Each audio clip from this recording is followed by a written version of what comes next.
No Oriente Médio, a trégua segue por um fio. Depois de um fim de semana com sinais de negociação entre Estados Unidos e Irã, a semana começa com uma escalada militar em um dos pontos muito sensíveis, que é o Estreito de Hormuz, por onde passa uma parte relevante do petróleo do mundo. Os Estados Unidos iniciaram uma operação para escoltar navios da região, afirmam ter afundado 7 lanchas de ataque iranianas e garantido a passagem de embarcações. Do outro lado, Teherã diz que repeliu navios de guerra americanos e acusa Washington de violar o cessar-fogo. O que está em jogo nesse novo capítulo? Há espaço real para negociação ou estamos diante de uma escalada mais ampla? E quais são os impactos disso para a economia global e para o equilíbrio de forças no Oriente Médio?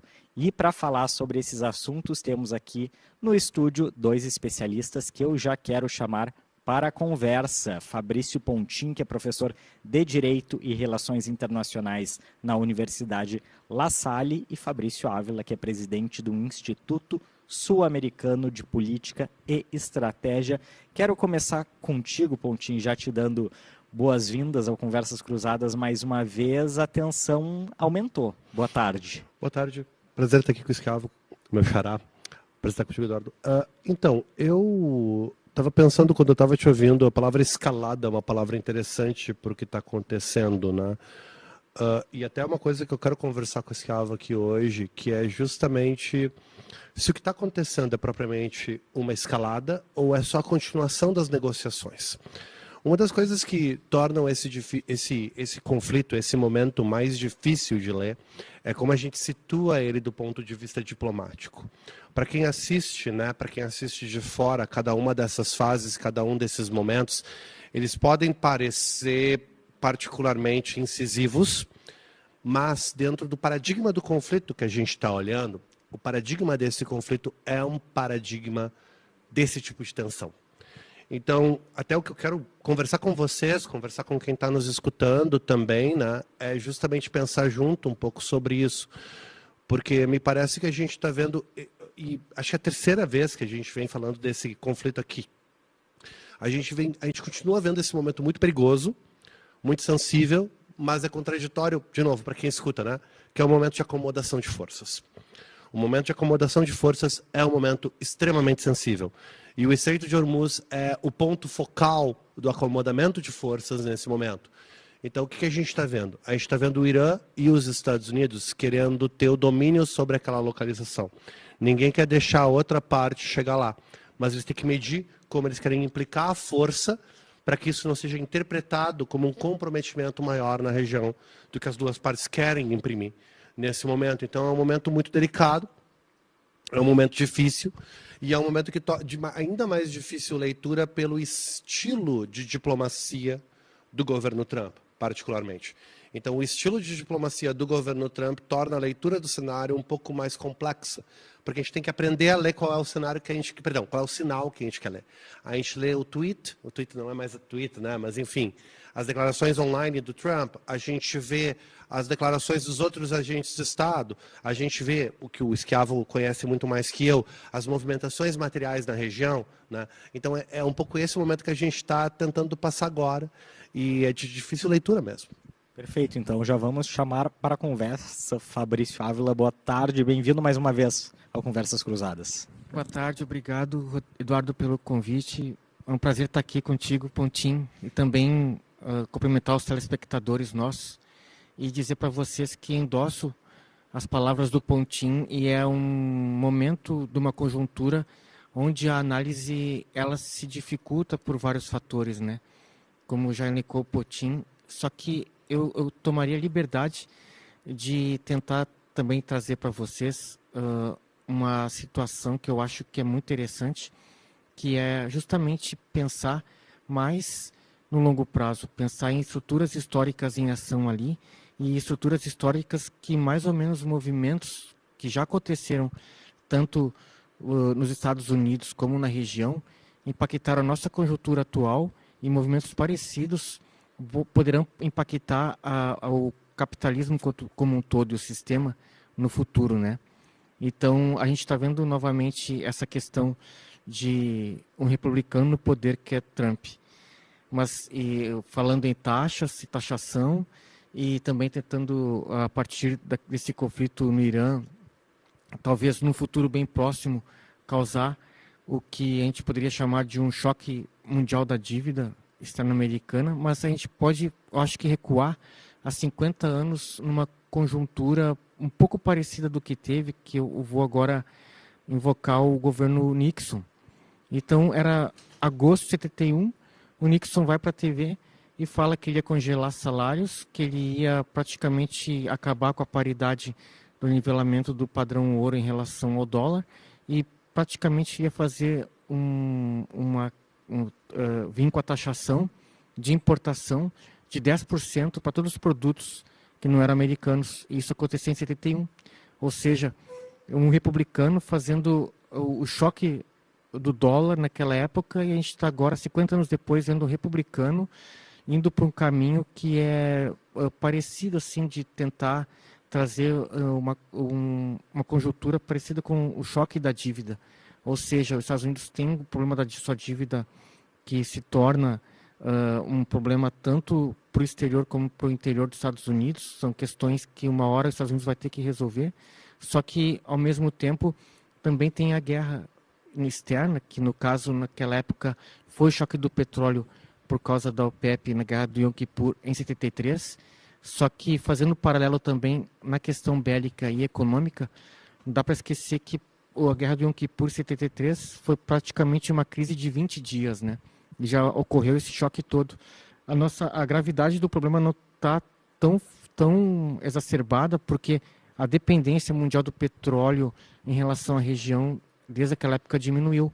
Mas a gente vê que a conjuntura mais ou menos se repete a cada 50 anos, né? Então a gente não sabe muito bem o que vai acontecer no futuro, mas a gente tem, como posso dizer, no passado, uma conjuntura semelhante, que fez com que os Estados Unidos entrassem num período de estagnação, as economias latino-americanas acabassem com um ciclo de crescimento, e agora a gente vê também no Oriente Próximo, principalmente no Extremo Oriente, que é muito dependente do petróleo do Estreito de Hormuz, justamente acabar com esse ciclo vertiginoso de crescimento econômico que eles tiveram nos últimos 50 anos. Então, é bem interessante a gente comparar as conjunturas, né, de 50 anos atrás com agora. Perfeito. Pontinho, trouxeste a questão Trump e agora o Ávila faz esse paralelo com o Nixon. Queria saber um pouco mais sobre a situação que a gente enxerga hoje, o quanto é resultado da diplomacia, não sei se a gente pode chamar de heterodoxa, de Trump, não sei se esse é o adjetivo, ou o quanto ele é um conflito muito mais enraizado mesmo, e o modus operandi do Trump ele não é tão influenciável. Vamos dividir em duas partes, então. Eu acho que o que o Fabrício traz aqui é bem interessante, porque uma das perguntas mais difíceis que a gente tem nesse tipo de conflito é até onde você rebobina a fita para entender o que está acontecendo, né? Ainda mais num conflito que envolve, por exemplo, uma nação como o Irã, né? Então, o Irã, desde sempre, né, literalmente, mas desde que existe uma tensão energética ao redor do petróleo, o Irã é um ator central, ponto 1. Tá? Ele é um ator central desde o final do século XIX, início do século XX, em relação a posicionamentos geopolíticos, a posicionamentos estratégicos, né? Ele vai ser um ator muito importante no pós-guerra, no contexto da Guerra Fria, no contexto de postos específicos estratégicos para você fazer a exportação do petróleo da região, né, pelo estreito. Então, ele sempre foi um ator importante, e eu acho que essa questão que o Ávila traz da crise do petróleo, que vai ser o fim do padrão ouro, que vai ser em grande medida, né, o fim do que a gente chama dos primeiros consensos do pós-guerra de 48, eles caem nessa crise, na crise do petróleo, né, que é o primeiro grande consenso financeiro que a gente chama da Conferência de Bretton Woods, que ela vai formular isso que nós chamamos do padrão ouro, que em grande medida a queda dele é o início do fim de vários paradigmas econômicos, especialmente da Europa Ocidental. né, o que a gente chama do welfare state, começa a cair com o fim desse sistema. O quanto esse momento pode ser comparado com aquela crise? Eu acho que algumas pistas o Ávila já nos deu. O que eu acho que é importante dizer é, nós temos um capitalismo que é um capitalismo distinto agora do capitalismo da década de 70, é um capitalismo muito mais nominal. Quero dizer, o que isso quer dizer, né, para quem está nos ouvindo? Ele é muito mais baseado em fluxos especulativos de capital. Muitas das crenças que a gente tinha sobre a materialidade digamos assim, do sistema financeiro internacional, elas estão mais opacas agora. Então, isso traz consequências que tornam o momento até mais difícil de prever. Desculpa te interromper, mas só para não perder aí o raciocínio, quando fala num capitalismo muito mais nominal, ele está muito menos calcado em coisas concretas, matéria-prima, produto. Isso. É exatamente isso. A gente tem um capitalismo que não está mais vinculado a nenhuma matéria-prima. E o Bretton Woods foi o início do fim disso, quando a gente desvincula do ouro. Certo? Mas a gente ainda tinha alguma concretude em cima de commodities, em cima de alguns outros lastros que emprestavam materialidade. A gente vê isso, um exemplo para quem está nos assistindo, tá? O que significa dizer que o Elon Musk tem $1 trilhão? Quando a gente fala nesse tipo de valor, né, a ideia de capital fica porosa. É tanto dinheiro que fica poroso, fica estranho de medir. Então, essa fase que a gente se encontra, ela também torna a questão dos choques um pouco mais difíceis de ser previdos, né? A gente tem uma dificuldade de previsão e uma dificuldade maior de entender como é que eles vão repercutir. O outro elemento é, nós temos uma mudança paradigmática com o Trump. Independente do que você pensa do Trump, eu acho que dá para reconhecer isso. Tem uma mudança paradigmática na postura que ele coloca na diplomacia norte-americana. Então, toda a liturgia da diplomacia norte-americana, que você podia achar hipócrita ou você podia achar sensacional, isso não importa agora, mas ela existia. Ela existia com Nixon, ela existia com Bush, ela existia com Reagan, ela existia com Clinton. Pode ser que o cara te pedia desculpa depois de te bombardear, mas pelo menos ele pedia desculpa. Então havia uma liturgia dentro da diplomacia norte-americana que tornava ela, pelo menos, um pouco mais previsível. O momento que a gente está agora é um momento que torna a leitura dos sinais da diplomacia norte-americana muito mais difíceis. Então, como é que você lê o que está acontecendo na região? Acho que isso é importante, porque, querendo ou não, o Nixon tem essa reputação, que tinha a diplomacia do louco, que ele gostava de ser visto como imprevisível, mas isso não é justo. Não é justo com a diplomacia nixoniana. A diplomacia nixoniana é extremamente estruturada, era extremamente previsível, ela era extremamente institucionalizada. Ela tinha canais institucionais muito fortes e muito previsíveis. Eu não sei se nós ainda temos isso com o Trump. O Trump personaliza a política externa norte-americana. E, ao fazer isso, ele torna ela muito mais difícil de prever. Como é que você, como agente de política interna iraniano, vê os sinais da política externa norte-americana nesse momento? Né? Você navega essa instabilidade como parte do jogo, vê como um reality show, que é um pouco que o Trump diz, não perca, hoje à noite. Né? E, de novo, agora, as declarações dele sempre são nesse sentido. Então, isso torna o cenário, para mim, pelo menos, muito mais peculiar. Eu acho ele de difícil comparatividade, entende, Ávila? Eu acho que isso por um lado, fascinante, deixa a gente com muita coisa para conversar aqui com vocês. Por outro lado, fica muito mais difícil de dizer alguma coisa que não pareça um pouco vaga. Porque é o que eu estava dizendo antes, eu não sei como interpretar o que está acontecendo agora. A gente deve interpretar, e você colocou de cara, é uma escalada ou é uma continuação da negociação dentro dos termos que o Trump gosta de fazer negociação? Porque, historicamente, ele gosta disso, ele gosta dessa estabilidade. Ele negociava as empresas dele em concordata. Ele gosta de negociar na pressão. Ele se dá bem na pressão, na instabilidade. Então, eu não sei se a gente não deve ver isso só como onde ele se sente confortável em estar fazendo diplomacia. Só que é um jogo muito perigoso quando você está lidando com o tipo, digamos, de risco que a gente lida em política externa. Né? Então, dá para comparar com coisas da crise do petróleo? Claro, dá. Mas, ao mesmo tempo, essas peculiaridades no nível da política externa, do posicionamento da política externa do Trump, tornam muito mais difícil a análise, né? Por onde a gente vai. Ávila, por favor. Não, endosso o que o Pontinho falou, e justamente o reflexo, eu acho, dessa nova postura na política internacional, até na diplomacia como um todo, né? Vai refletir, eu acho, no posicionamento dos países, que a gente já abordou da outra vez que a gente esteve aqui, né? Na questão da acomodação, e também passa pela questão dos fluxos energéticos no mundo todo. Então, se por gentileza conseguirem colocar a figura 1, eu trouxe para vocês um mapa mostrando do que vai acontecer a longo prazo, que a gente pode ter um vislumbre no futuro, que é justamente o quê? Vou até me levantar aqui, porque o que a gente tem, em princípio, se a gente tem o fechamento do Estreito de Hormuz aqui, e daqui a pouco a gente tem também algum ataque Houthi, o fechamento do Mar Vermelho, o que acontece? A gente tem, justamente na Arábia Saudita, um terminal de escoamento de petróleo através de oleodutos em Iambu. Iambu foi construído na época da guerra entre Irã e Iraque, já prevendo algum tipo de fechamento do Estreito de Hormuz, né?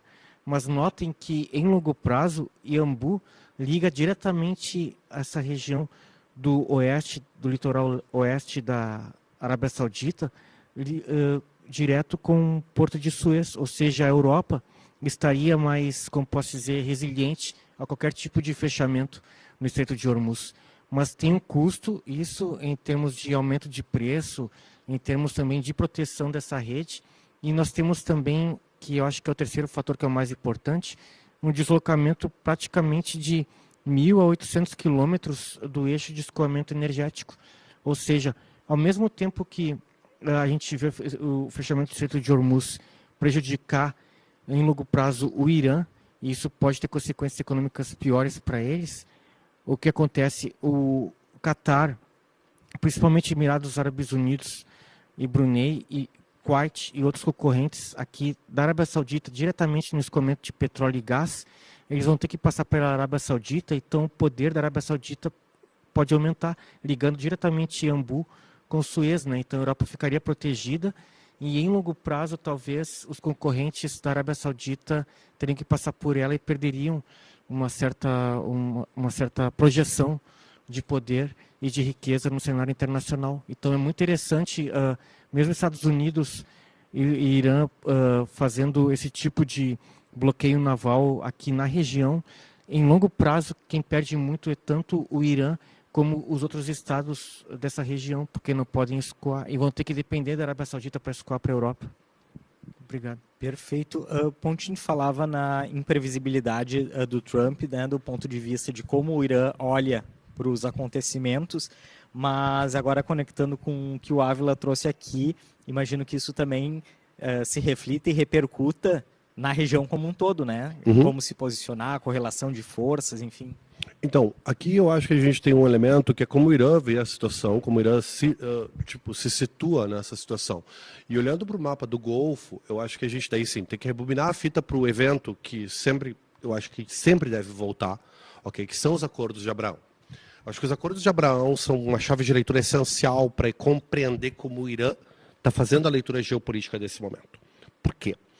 Porque, historicamente, a gente vai ver os países do Golfo, e quando eu falo dos países do Golfo, nós estamos falando onde está aquele losango vermelho ali, né, principalmente. Arábia Saudita, Catar, Jordânia, Emirados Árabes Unidos. Esses países, eles são, historicamente, parceiros comerciais dos Estados Unidos, mas eles não são nominalmente aliados norte-americanos. Tem uma diferença aqui que é importante. Você pode ser um parceiro comercial, alguém com quem você negocia, tem relações diplomáticas, não é hostil, né? Mas não é um aliado. O que acontece com os Acordos de Abraão? Muda o paradigma. Os Estados Unidos deixam de ver esses países como apenas parceiros comerciais e transforma esses países em aliados norte-americanos, pontualmente, né? Do ponto de vista financeiro, do ponto de vista comercial, do ponto de vista militar. Junto a isso, tu começa a ver uma aproximação que 30, 40 anos atrás seria impensável entre os países do Golfo e Israel. Então tu vê a Arábia Saudita começando uma tentativa de normalização de relações com Israel, Catar normalizando as relações com Israel, Emirados Árabes Unidos normalizando as relações com Israel. Por que isso importa? Isso importa porque essa normalização ela aproxima esses países do ponto de vista principalmente fiscal, financeiro. né? Então, dentro de mercado imobiliário, mercado de mídia, né? Esse tipo de questão, há uma aproximação entre esses países. O Irã tinha a seguinte condição: eles viam esses países do Golfo como adversários do ponto de vista étnico, mas aliados eventuais do ponto de vista geopolítico. Por quê? Porque eles tinham um inimigo comum. O inimigo comum é Israel. Mesmo que a posição deles com relação aos Estados Unidos fosse distinta, mas instrumental, eles viam em Israel um inimigo comum claro. Então, pelo menos essa postura o Irã tinha, que a Arábia Saudita, o Catar, os Emirados Árabes, não se colocariam de forma contrária ao Irã num eventual conflito, ou em questões militares, ou em questão de espaço militar, espaço aéreo, com relação a Israel. Isso muda a partir dos acordos de Abraão. E a partir disso, o Irã começa a se ver cercado, cada vez mais cercado. Já se via cercado, porque vem desde 2001 sendo cada vez mais antagonizado pelo governo norte-americano, consegue demonstrar uma resiliência que eu acho que a gente tem que reconhecer. O regime iraniano demonstra uma resiliência que não é fácil, certo? Porque desde 2001 ele vem sendo sistematicamente colocado em questão pelo governo norte-americano e demonstra resiliência. Só que essa mudança de paradigma coloca pressão, e coloca uma pressão forte. Então eu acredito que a partir daí a gente pode ver a resposta iraniana também nesse contexto.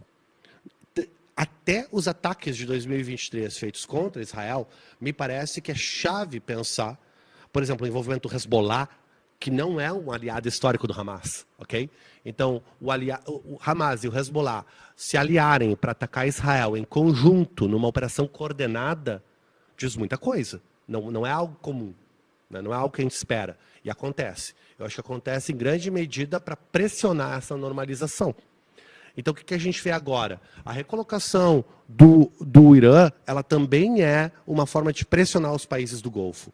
Inclusive atacando os países do Golfo em alvos estratégicos, dizendo, a gente está mudando o paradigma aqui. Então, vocês vão se aproximar dos Estados Unidos, as reservas de vocês acabaram de virar alvo legítimo. Os prédios acabaram de virar alvo legítimo se eles contiverem a empresas norte-americanas. Vamos ver se os Estados Unidos vai proteger vocês direitinho, então. Isso é uma forma de pressionar a região. O que é isso? É a acomodação que a gente falava antes. Pode parecer ataque, mas é acomodação. Por quê? Porque tu tem uma distensão do quadro geopolítico da região. O Irã vê essa distinção de duas formas. Os Estados Unidos querendo mudar o paradigma de ocupação do local, e ele vai dizer, se a gente deixar normalizar, a gente vai ter que lidar com essa normalidade. Então é importante a gente reagir para conseguir dizer, existe disputa. Isso não é dado para os Estados Unidos de barbada. Então, tanto, por exemplo, ocupar o estreito com mineração, colocar o estreito em questão, dizer, vocês não vão atacar o estreito de Hormuz porque o custo de um ataque ao estreito de Hormuz é muito caro para a economia global. Então, a gente vai usar isso contra vocês. E, ao mesmo tempo, botar pressão, tanto no Extremo Oriente, quanto no Oriente Próximo, pressão econômica. Então, por exemplo, o que acontece com o Catar e com os Emirados Árabes se os bancos não conseguem ter expediente normal? São países que dependem disso, mas os bancos não estão conseguindo ter expediente normal por causa desse conflito. Então, essas pressões, elas são pressões sobre isso, sobre essa disputa geopolítica aí. E, curiosamente, essa pressão é talvez o elemento mais fácil de lidar enquanto analista, porque a gente consegue ver alguma materialidade nessa parte. Tudo complica quando a gente muda para a parte declaratória. Daí complica todo o cenário, que é a parte mais difícil. Como é que o Irã deve interpretar a postura do Trump do ponto de vista verbal? Isso eu não sei te responder. Ávila. Eu até pediria, por gentileza, a imagem número 3, porque daí a gente vai pensando no que eu sempre falo, que é a diminuição mundial da capacidade militar convencional. Então, se a gente for agora para a quantidade de navios envolvidos em minagem, só da OTAN, a gente começa a perceber que toda a frota dos Estados Unidos envolvida com toda a questão de colocar minas navais, como retirar minas navais, de acordo com o balanço militar do Instituto de Estudos Estratégicos de Londres, de 25, o que acontece? Eles são basicamente 5% da força naval da OTAN, ou seja, os Estados Unidos tem 8 belonaves para isso, sendo que se a gente vê nessa tabela aqui, o que acontece, a Polônia com 21 navios de guerra, que justamente tem a ver com a questão do Mar Báltico, ou seja, para a OTAN a prioridade é a proteção do Mar Báltico. Então, até coloquei em amarelo ali a quantidade de navios dos Estados Unidos, porque justamente os Estados Unidos necessitaria de todo esse apoio da OTAN para justamente trabalhar na desminagem do Estreito de Hormuz. Então, basicamente, a gente tem em torno de 20 mil marinheiros bem especializados nessa questão, que é bem difícil, principalmente a desminagem de locais assim. Mas reparem que desde 91 a gente tem em todo o mundo, isso não é só dos Estados Unidos, o mundo todo teve esse padrão de justamente ir diminuindo o investimento na área militar convencional e apostar justamente em tropas especiais, tropas mais leves. Só que agora que realmente os Estados Unidos necessita projetar força e trabalhar nessa questão da desminagem do estreito, ele teria que contar com seus aliados da OTAN, porque justamente a força dele está muito reduzida. Isso é só da questão dos navios envolvidos na questão de tanto na minagem, né, tanto de colocar minas como retirar. Fora também navios de reabastecimento, os componentes aéreos de transporte que estão sendo atacados, ou seja, a gente vê paulatinamente no mundo todo esse processo todo de rearmamento, que até o CIPRE falou que teve um aumento muito forte, né, que a gente está chegando a níveis históricos de reposição de armamentos no mundo todo. Mas aí, sim, trazendo agora, isso é do Instituto Estratégico de Londres, tá? Que é o tipo inventário que eles dizem a quantidade de navios, de tropas que cada país tem. Então aqui é a quantidade de navios que os Estados Unidos têm. Mas se a gente for para o outro lado, que é justamente pegar os dados do CIPRE e tentar entender como é que são esses gastos militares no longo período, a gente pode ver então um comparativo dos gastos militares, se a gente pegar, por exemplo, por gentileza, a figura 10, né, que é justamente os gastos militares norte-americanos, segundo o CIPRE, que é o Instituto da Paz de Estocolmo, que ele tem longas séries de dados em relação a gastos militares, né.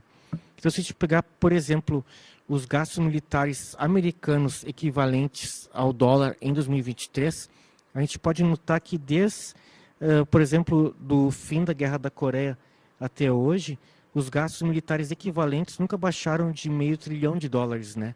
Então, quer dizer que os gastos militares são altos, os gastos militares absolutos são muito altos, mas os gastos relativos, se comparar com o PIB, eles são muito baixos, né? O mundo teve muito, como posso dizer, muito mais armado de forma convencional na época da Guerra Fria, né? Então, os Estados Unidos, de 91, que em praticamente 2 meses conseguiu com seus aliados colocar 400 mil soldados na Arábia Saudita e derrotar o exército de Saddam Hussein de praticamente 1 milhão de soldados, era muito mais, como posso dizer, poderoso que atualmente as forças americanas, que não conseguem fazer essas operações de desminagem, porque o aparato convencional foi, desde 91, sendo colocado em segundo plano. Então a gente tem no mundo esse aumento no gasto convencional, mas ele ainda é um aumento na questão da reposição, né? Se a gente pegar, por exemplo, os gastos, se pegar a figura 5, por gentileza, que daí vem o comparativo do Irã com Israel, e o que eles gastam em relação ao PIB, que é o Produto Interno Bruto, ou seja, tudo que o país produz durante o ano. Se a gente pegar o gasto militar e comparar com a riqueza produzida pelo país durante o ano, a gente pode notar ali na linha azul, que é em Israel, que quando teve principalmente a Operação Panas na Galileia, na década de 80 ali, ele gastava praticamente 30% do PIB nas operações ali na guerra do Líbano, né? E daí o que acontece? O aumento do PIB em Israel foi exponencial. O Israel está muito mais rico atualmente. Então, mesmo com o aumento chegando a 10% atualmente, ainda não bate o que era complicado na época da década de 80, de ter menos recursos e um mundo mais isolado, como era na época da Guerra Fria, fazer com que os países investissem muito no aparato convencional. O que a gente pode ver na tendência ali no final, que é justamente o aumento no aparato convencional, aí sim faz com que o Estado gaste mais e daí a gente tenha, como posso dizer, uma pressão maior na classe média, né? Coisa que, se a gente para pensar ali na linha laranja, que é justamente o Irã tem como posso dizer, esse comparativo de gastar muito menos e ao mesmo tempo o Irã, o que acontece, a gente tem um outro fenômeno que com o fim da Guerra Fria também, que foi praticamente o fim desse longo período de mecanização dos exércitos que começa na Segunda Guerra Mundial para romper com os impasses das trincheiras, né? E justamente o fim da Guerra Fria a gente vê agora o movimento da digitalização, ou seja, assim como o computador entrou na nossa vida, ele veio para o armamento também, a gente vê os drones e tudo mais. O que acontece? Ele barateou a produção e horizontalizou capacidades, né? Então tem esse grande problema que Israel pode estar investindo, ele investe muito numa aviação de ponta, no estado da arte da aviação mundial, mas a aviação demanda muito dinheiro, né? E esses ataques de longo alcance fazem com que o Irã, que está defendendo, ele consiga talvez em longo prazo prolongar muito mais a sua defesa, ou seja, a gente está vendo mudanças aí na região, mudanças também enquanto fazia guerra, mas traçando um prognóstico assim, em médio prazo, a gente vê um aumento muito grande nos gastos militares de Israel, na tendência que a gente vê, né, nos últimos anos, e o Irã permanecendo na defensiva e tentando trazer com o evento da digitalização, como posso dizer, uma sobrevivência maior enquanto Estado. Só para ver se eu entendi, assim, a evolução tecnológica teria aproximado aquele que faz um investimento mais alto daquele que não consegue escalar na mesma Exatamente. proporção, é isso? Exatamente, porque o que aconteceu, quando o computador ele foi para o armamento, ele deu novas capacidades. Então, o que acontece na guerra, ele também horizontalizou elas, né? Então, a gente vê muito a questão, por exemplo, de armas que a gente considerava obsoletas terem outro papel. E um exemplo que eu sempre trago é o morteiro, né? O morteiro, todo mundo achava que estaria, como posso dizer, já obsoleto, e a gente vê blindados leves com morteiro. Daí, um chefe de pelotão com um drone, ele tem a consciência situacional, coisa que só generais, nível de brigada ou divisão, teriam com satélites. Então, ele consegue, de forma efetiva, acabar com uma tropa inimiga taticamente. Então, o poder de fogo das pequenas unidades atualmente ela é muito grande, tanto que, só um parêntese me permite rapidamente, a gente pôde ver agora no início do mês o ataque fulminante de insurgentes no Mali que praticamente tomaram o país em um dia, ou seja, a partir de jipes com drones dando essa consciência situacional e com armamentos que a gente considerava antigamente obsoletos, ou seja, está tendo uma mudança em todos os sentidos na arte da guerra. E também eu queria também mostrar para as pessoas que a guerra moderna ela tem um componente, como posso dizer, muito letal. A letalidade, principalmente dos civis, está aumentando exponencialmente, coisa que não era antigamente. Então, eu alerto muito para essa questão, principalmente ao telespectador, da letalidade do armamento moderno, da guerra moderna, que eu acho que a gente sempre tem que prestar muita atenção nisso. Quer complementar? Não é. Eu queria pegar isso do Schiavo, porque eu acho que é uma questão importante, porque quando a gente fala, tem dois termos que são bem presentes no atual conflito, né? Um é postura de força e o outro é a noção de conflito limitado. Quando a gente falava de postura de força, quando a gente falava, por exemplo, do impasse militar, a gente sempre esperava que esse impasse militar ele pelo menos diminuísse um pouco a letalidade dentro do conflito. O que a gente está vendo agora? A gente está vendo uma normalização de um paradigma de letalidade que não estava presente antes. Parte disso é uma questão de precisão, e parte disso, da precisão do ataque, e parte disso também é uma mudança do paradigma. Então, o que a gente vê cada vez menos, né? A gente está vendo infelizmente, diversos conflitos globais agora. Nós temos vários espraiados. Só que nós só temos um evento militar global relevante, pelo menos na minha consciência, daqui a pouco o Esquiavo pode me corrigir, mas com um soldado uniformizado, que é a Rússia e a Ucrânia.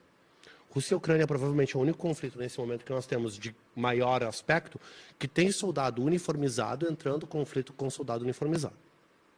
Então, aquela nossa visão moderna, romântica, eu estou usando romântica aqui, tá? Não do jeito Romeu e Julieta, mas romântica no sentido da modernidade, do soldado uniformizado entrando em conflito com outro soldado uniformizado num campo de batalha, com regra, com cessar-fogo convencional, um cessar-fogo que é fim de hostilidade, né? Isso não faz muito mais sentido. A gente viu uma mudança paradigmática nisso. E eu acho que isso causa muita confusão para quem assiste, né, para quem acompanha esses conflitos. Porque, poxa vida, como assim vocês estão dizendo que o conflito no Irã está dentro de uma acomodação e não está mudando o paradigma de força? Mas é verdade. Não está tendo uma mudança no paradigma de força. É só que o paradigma de força da acomodação é extremamente letal, é extremamente agressivo. E isso deve nos causar preocupação. Mas isso só diz sobre o paradigma que nós temos de letalidade nos instrumentos de guerra modernos. E no fato que os conflitos dos últimos 30 anos são conflitos onde morre predominantemente civil. São conflitos que mobilizam forças milicianas, né, e onde morrem civis. Ou seja, a gente tem uma diminuição da morte do soldado uniformizado, do que a gente chama, por exemplo, nas convenções de Genebra, né, do inimigo combatente. A ideia do inimigo combatente está muito opaca. O que é um inimigo combatente hoje? Né? Dentro dos conflitos que nós temos globalmente hoje, e particularmente nesse conflito agora, né, no conflito Israel, Irã e Estados Unidos, o inimigo combatente ele não aparece tão presentemente. Quantos inimigos combatentes uniformizados foram mortos pelo exército israelense? Pouquíssimos. Soldados iranianos, pouquíssimos morreram. Soldados israelenses, pouquíssimos morreram. Deixa né? de ser um confronto, são ataques e respostas. Né? Então, são ataques que estão dentro do que o Thomas Schelling, eu sempre gosto de dizer que o Thomas Schelling chama assim para não me chamarem de louco, tá? Mas o Thomas Schelling realmente usa esse termo, ele usa o termo toma lá da cá, tá? Tit for tat. Ele usa o termo toma lá da cá. E nós estamos nesse paradigma de conflito. O paradigma do conflito agora é o paradigma do toma lá da cá. Então, os países estão se devolvendo olhos roxos. Só que agora já está num nível maior, então um está quebrando o braço do outro. O problema é quando é que esse conflito vai fugir desse paradigma, que é o paradigma do conflito limitado. Os dados que o Esquiavo coloca são dados que têm que nos causar preocupação, que é o aumento do paradigma militar. Por quê? Porque eu não invisto em arma que eu não quero usar. Se tem um policial nos assistindo, ele vai saber disso. Você não saca uma arma ou você não leva para a operação uma arma que você não está disposto a usar. Se você está levando uma arma para a operação, é porque aquela operação tem aquele paradigma de conflito. Qualquer policial sabe disso. A mesma coisa funciona para o paradigma militar.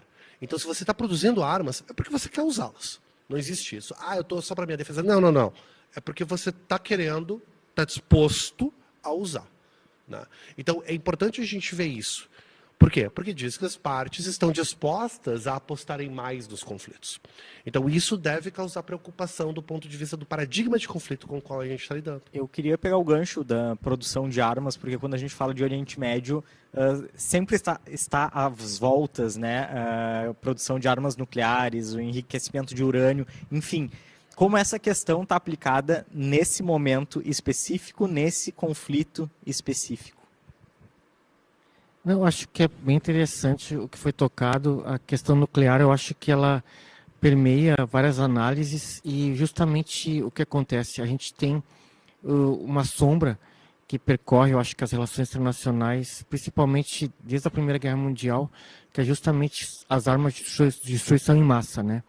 Que é uma questão muito maior.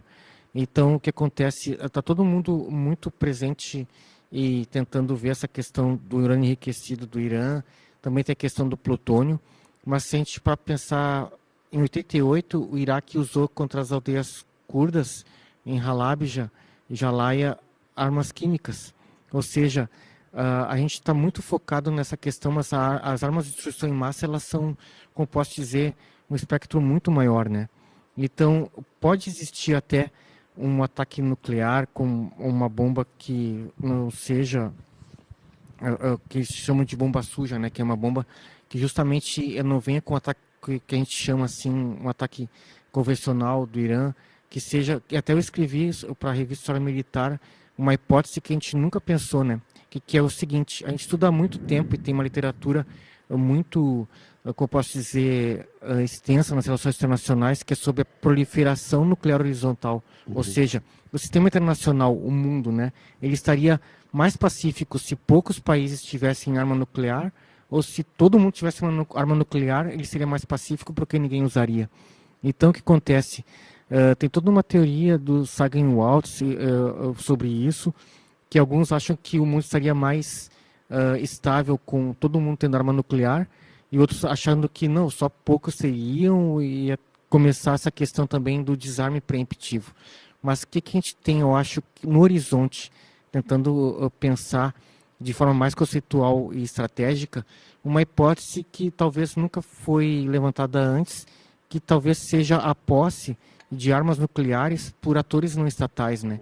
Então, daqui a pouco está todo mundo mirando no Irã e tentando fazer o desarme preemptivo, que é outra questão dentro da toda a discussão sobre armas nucleares, que Israel tem uma expertise nisso, tanto que eles fizeram a operação Ópera para destruir o reator de Osirak em 81 no Iraque. Depois tem a operação Pomar para destruir o reator na Síria, em Nur el-Ras, em 2007. Mas o que acontece, essa questão do desarme preemptivo pode atingir um novo grau se a gente levantar uma hipótese remota, mas existente, de atores não estatais com armas nucleares, que daqui a pouco o Irã pode secretamente desenvolver uma arma nuclear, mas ela pode estar em mãos do Hezbollah. Ou seja, existe toda uma discussão em torno disso que a gente não vê, né, em outros lugares, mas que também está, como posso dizer, no estado da arte da discussão, da gente daqui a pouco ver uma hipótese remota, mas plausível, de atores não estatais tendo arma nuclear, e daqui a pouco um ator não estatal num país soberano que nem o Líbano tendo arma nuclear, e Israel tendo que negociar, ou vai fazer um ataque nuclear, um ataque preemptivo contra um ator com armas nucleares. Ou seja, esse grande problema que a gente tem nessa região, que também ninguém toca muito na questão que é complicada do Paquistão, né? Eu sempre volto e meio venho aqui e falo sempre para as pessoas estarem em alerta com a questão do Paquistão, porque o Paquistão, o que acontece? Ele possui armas nucleares no contexto de pobreza extrema, radicalismo religioso e aumento vertiginoso da população.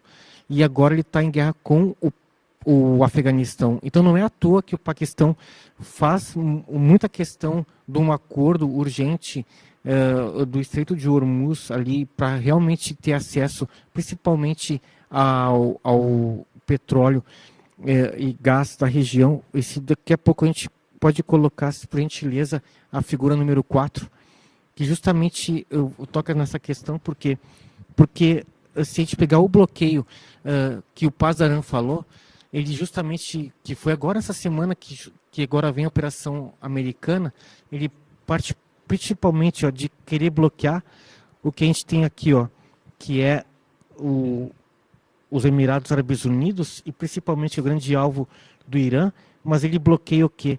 Fujairah, né, que é o grande porto de escoamento dos Emirados Árabes Unidos. Mas reparem que a gente tem aqui a base aérea de Qassab, que é de Omã. Então essa parte aqui é de Omã, que pega bem nessa curva dentro do Estreito de Hormuz. Ou seja, a gente vê um sufocamento principalmente dos Emirados Árabes Unidos, mas esse sufocamento dos Emirados Árabes Unidos em médio prazo ataca muito o Paquistão, que ele depende para continuar combatendo o Afeganistão.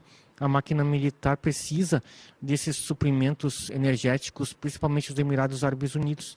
Ou seja, daqui a pouco o que o Irã está fazendo de bloquear aqui o Emirado de Fujairah, principalmente faz com que os Emirados Árabes Unidos não consigam mandar para o Paquistão os insumos para combater o Afeganistão, e daí a gente pode ver, aí sim, um contexto bem complicado que a gente pode ver daqui a pouco uma hipótese remota, mas também plausível, do Paquistão daqui a pouco ter que atacar o Irã para poder libertar o Estreito de Hormuz, porque ele não vai ter como combater o Afeganistão justamente na parte mais vulnerável do estado, que é o norte, e o Paquistão tem armas nucleares, né? E daí a gente vai para o conflito, aí sim, de grandes proporções, porque o que acontece, a parte, no caso oriental do Irã, é a mais protegida, né? Então é muito interessante, o Irã, por causa do Iraque, fez todo o aparato militar dele no oeste, e o leste é a parte mais vulnerável. Então a gente pode ver daqui a pouco, aí sim, num quadro mais drástico, o conflito realmente tomar uma proporção, como posso dizer, incontrolável, aí sim envolvendo armas nucleares, no caso, via Paquistão. Daí o Irã vai ter que, daqui a pouco, se envolver, e vai ser uma coisa bem complicada para todo o sistema internacional daí. Eu tenho uma dúvida, é bastante pessoal, mas eu vou fazer a pergunta do mesmo jeito, porque talvez outras pessoas tenham a mesma que eu. Mas, enfim, meu chão são disputas políticas jurídicas brasileiras, onde a gente está sob a mesma legislação, onde, embora toda a imprevisibilidade do direito brasileiro e decisões contraditórias, a gente sabe a quem recorrer, quem que vai dar a última palavra, quem que está envolvido. Quando a gente está olhando para uma disputa assim, uma disputa entre países e com ataques, me parece ser mais difícil enxergar as fronteiras do certo, do errado, de onde vai parar, se alguém em algum momento vai arbitrar. Eu queria ouvir um pouco você sobre isso, assim, sobre outros atores não envolvidos diretamente no conflito, mas que podem entrar no jogo para arbitrar ou mediar uma solução. Vamos lá, então. Essa é uma pergunta bem difícil, tá?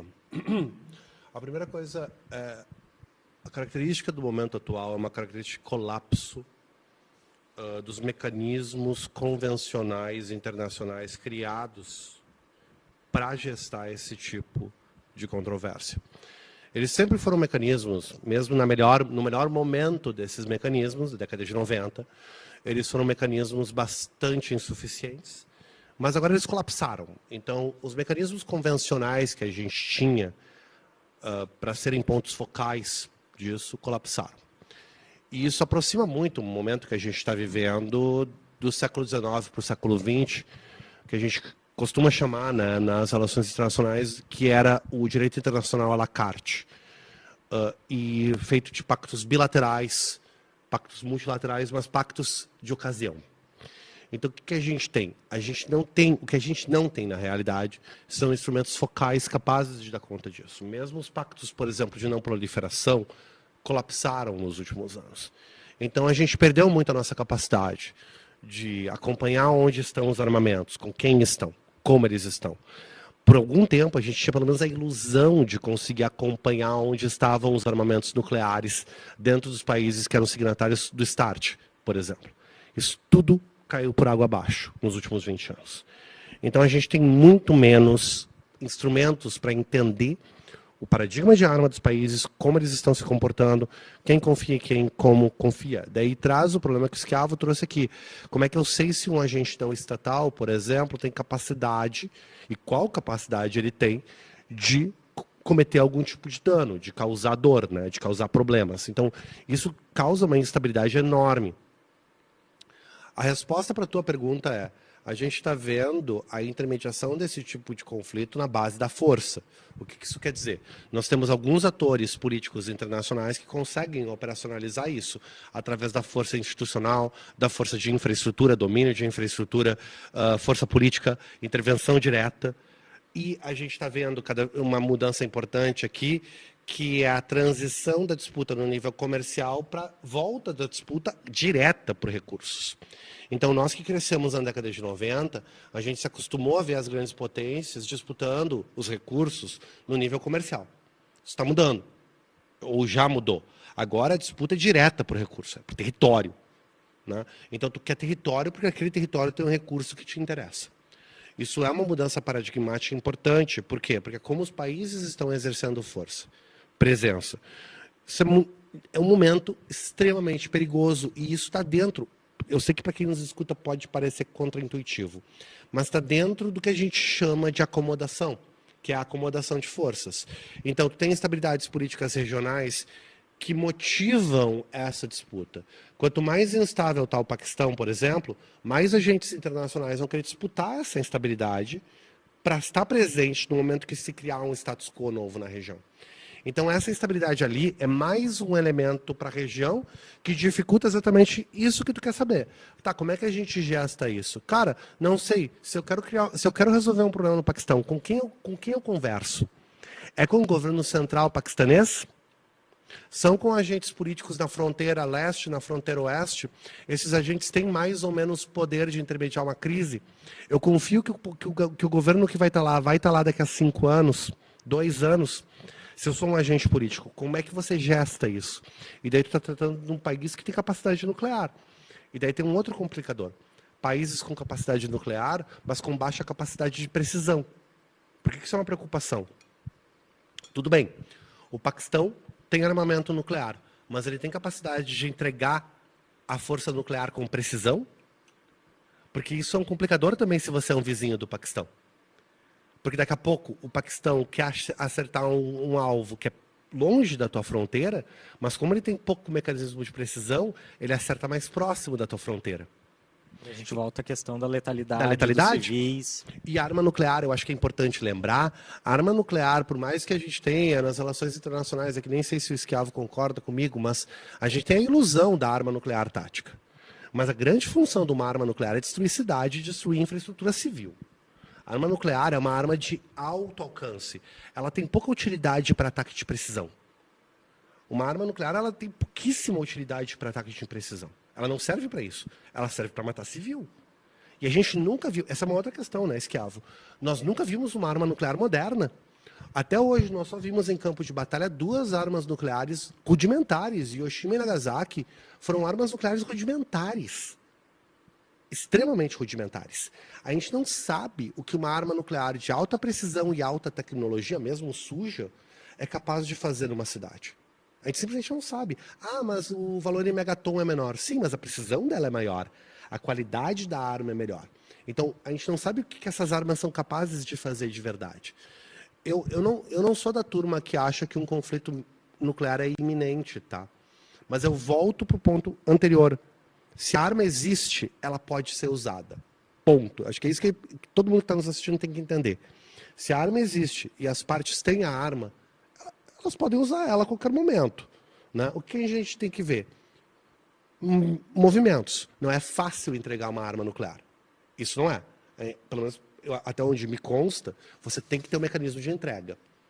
Né? Uma pessoa não vai conseguir carregar uma arma nuclear numa mala e acionar ela. Ela tem que ser entregue por algum mecanismo mais potente de entrega, seja míssil, seja algum outro mecanismo. Mas drones eu acho que ainda não conseguem carregar. Não. Então, por exemplo, um drone não vai conseguir entregar armamento nuclear. Né? Então, ela tem mecanismos de verificação por satélite que tu consegue ter alguma ideia que isso está sendo preparado ou não. Mas ainda assim, é preocupante que a gente está nesse lugar. Queres complementar? Eu queria passar depois para uma última rodada. Não, eu endosso o que o Pontinho falou e eu acho que são duas coisas importantes, né? A primeira, muito bem colocado, que é a questão da letalidade de civis. Só para ter uma noção, assim, se a gente pegar o projeto das armas nucleares de Hiroshima e Nagasaki, tem basicamente 80 anos, e o rendimento na faixa quiloton de 15 a 20 quilotons, né? Que são milhares de toneladas de TNT. Mas uma arma que hoje, que a gente considera tática, que foram as armas da Segunda Guerra Mundial, que praticamente o Paquistão tinha no início do seu programa nuclear, se um F-16, que é um caça paquistanês, decolasse e um artefato nuclear paquistanês explodisse em Mumbai, Bombaim, na Índia, ia acontecer com esse mesmo rendimento que a gente chama de tática, de 15 a 20 quilotons, poderia atingir praticamente 700 mil civis. Ou seja, até essa discussão do que é uma arma tática e estratégica, ela também fica remodelada por causa disso, né? Porque as pessoas vivem em cidades, né? Então, quer dizer, tem toda uma economia que o Pontinho falou que também mudou, ou seja, tem toda uma nova discussão e principalmente se a gente vai pensar num sistema internacional mais estável e a necessidade também de ter tratados que possam regular isso, agora, de novo, que é a segunda questão, eu volto para o passado e para a conjuntura anterior, porque na década de 70, bem no início, que a gente tem o Nixon, que é o choque do petróleo, e o choque do dólar, e o que a gente tem o Kippur também, a gente não pode esquecer do Kissinger, e justamente a virada que se deu no Conselho de Segurança da ONU, quando a gente tem a retirada de Taiwan, e quando a China continental entra lá, principalmente o Conselho de Segurança da ONU, ou seja, naquela conjuntura, né, de mudança da relação do que foi estabelecido na Segunda Guerra Mundial, a gente pode ter agora de novo o quê?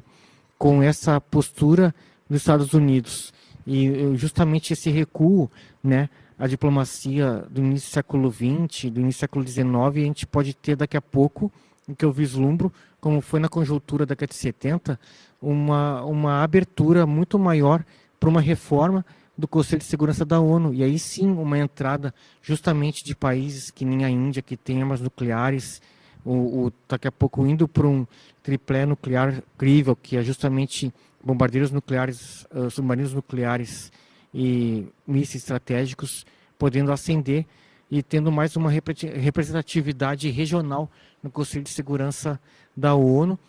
Mas só que, ao mesmo tempo, esse é o paradoxo. Se a ONU começa a ser reformada, ela pode ir num caminho que nem foi a Liga das Nações, que daí justamente ela enfraquece e a gente pode perder justamente o organismo internacional que poderia, aí respondendo a tua pergunta, talvez trazer mais estabilidade ao sistema, né? Perfeito. A gente está chegando no final do programa e a gente começou falando de imprevisibilidade, instabilidade. Eu queria fazer um desafio aqui para vocês nessa última manifestação. É o que consegue se enxergar de possibilidade, né, para e saídas. Enfim, e começando por ti, Fabrício Ávila, e já agradecendo mais uma vez ter vindo ao Conversas Cruzadas. Eu só queria agradecer aqui novamente. Obrigado, Pontinho, por estar contigo. Eduardo, e a produção e os telespectadores. E eu só queria dizer para vocês que ainda tem um componente de imprevisibilidade muito grande no curto prazo, mas em médio prazo a gente pode, eu acho que é importante a gente começar a ler bastante sobre história, acompanhar os trabalhos do Pontinho nas redes sociais, do Rodrigo Lopes também, e também do ISAP, ou seja, para as pessoas procurarem institutos e pessoas que têm acompanhado de forma brilhante o que está acontecendo, e principalmente a gente tem como, que eu posso dizer, sempre a história como o rascunho do presente, né? Então, sempre é bom acompanhar a história, porque a conjuntura, como eu citei ali do início da década de 70, ela praticamente se repete 50 anos depois do que a gente está vivendo, e justamente a gente pode ter um comportamento do Estado, né, em termos gerais, como a gente pode ver do capitalismo, ele vai, como posso dizer, ter padrões de comportamento, né? Então a gente está vendo agora justamente essa conjuntura se repetir. Então eu deixo essa mensagem aos telespectadores para justamente acompanhar as pessoas que estudam e justamente tentar perceber padrões de comportamento do Estado e justamente tentar comparar conjunturas, né? Muito obrigado a todos. Perfeito, Fabrício Pontinho, da mesma forma, agradeço a presença aqui no Conversas Cruzadas mais uma vez. É sempre um prazer dividir a mesa com o Esquiavo. E a minha, respondendo objetivamente a tua questão, eu acredito que a gente tem que pensar esse conflito como um conflito prolongado nesses termos. Então, para quem está acompanhando em casa, para quem está acompanhando as manifestações, é importante não panicar, não ficar em pânico, diante do paradigma de conflito que se apresenta. Eu acredito que para o resto do ano, a realidade desse conflito é esse jogo de morde-a-sopra, na falta de palavra melhor, entre Estados Unidos e Irã, e de um conflito controlado. É péssimo dizer isso, tá? Porque muita gente vai morrer nesse conflito controlado. Muita gente vai morrer, principalmente no Líbano, por causa desse conflito controlado, mas é um conflito controlado entre Israel e Irã, que vai ser jogado, sobretudo, no Líbano. O Líbano, agora tomando o lugar da faixa de Gaza, como local onde o conflito entre Israel e Irã tem o seu principal teatro. Enquanto o conflito se permanecer nesses termos, as partes vão conseguir continuar fazendo o jogo de toma lá da cá. O que nós temos que prestar atenção? Em mudanças paradigmáticas grandes, ou seja, um ataque direto em território iraniano com perda civil relevante. Um ataque direto em território israelense com perda civil relevante. Né? Uma decapitação de uma outra liderança, porque isso é interessante, tá? A principal liderança política iraniana, política religiosa iraniana, foi decapitada, foi assassinada, não, foi neutralizada, para usar a linguagem. Como é que o Irã respondeu? O Irã respondeu fechando o regime e fechando o músculo. Por exemplo, peraí, nós temos capacidade de resistência aqui e resiliência. E tanto tem que o regime se mostrou resiliente até agora. Acho que muita gente apostava que o regime cairia, como caiu, por exemplo, o Maduro. Não caiu. O regime está mostrando resiliência. Agora a gente está vendo qual é o paradigma do conflito para o regime se manter resiliente, o que significa um aumento de repressão interna no Irã, vai aumentar, que é a única forma que o regime consegue se sustentar, e Israel tentando se colocar com relação a essa realidade. Então o que eu vejo é esse status quo, essa situação se prolongando por algum tempo na região. E a gente tem que se acostumar, como analista, como espectador, a ver essa situação como a realidade da região. Ou seja, as pessoas, o estreito vai continuar sendo usado como um mecanismo de pressão política. Qual é o risco que a gente corre aqui? Um erro de cálculo. Seja por parte do Irã, seja por parte dos Estados Unidos, seja por parte de Israel. E por que não? Seja por parte da Arábia Saudita, né? Com o Paquistão mesmo. Esses países, um pequeno erro de cálculo, um erro humano mesmo, pode mudar o paradigma. Um navio norte-americano escoltando um outro navio no estreito pode causar alguma mudança de paradigma. Uma confusão sobre uma lancha militar iraniana pode causar uma mudança de paradigma. Uma lancha militar iraniana fazer um movimento em falso, atingir de forma errada uma embarcação americana fora do paradigma do conflito, pode obrigar as partes a aumentarem o tom de forma que elas não anteciparam. Esse é o risco agora. O risco agora é o risco do erro humano. O que torna tudo muito mais instável. Então, a gente tem que ficar verificando e prestando atenção nisso, inclusive a reação das partes quando ocorre o erro humano. Porque ele vai ocorrer. E daí as partes geralmente entram no quê? Numa acomodação mais rápida. Enquanto quando é uma medida proposital, fica no toma lá da cá. As partes compreendem, não, mas esse é o soco que está dentro do paradigma do conflito agora. Deu um erro humano, o que a parte faz? Opa. Vamos para a mesa agora, rapidinho, só para discutir isso aqui. Eu quero deixar claro que esse aqui não era o que a gente queria fazer mesmo. Mas o que fica mais claro ainda? Nós não temos agentes externos com legitimidade para isso. Né? Ou seja, a gente está vivendo o fim da ordem mundial que foi criada no pós-45. Isso é muito claro. E esses teatros todos que a gente está vendo estão deixando o rei nu. Né? Estão deixando bem claro para a gente que essa é a realidade geopolítica agora. E a gente tem que navegar esse momento de instabilidade também, que é a ordem internacional encontrando qual vai ser o novo paradigma aí. Porque um paradigma possível é a guerra.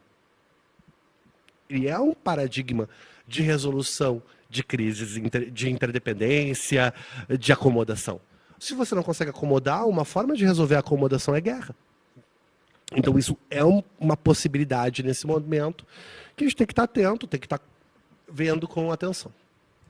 Perfeito, obrigado Fabrício Pontin, Fabrício Ávila, obrigado a quem nos assistiu também, sempre aprendo demais nesse programa. A gente volta amanhã às 5h30 da tarde, até lá.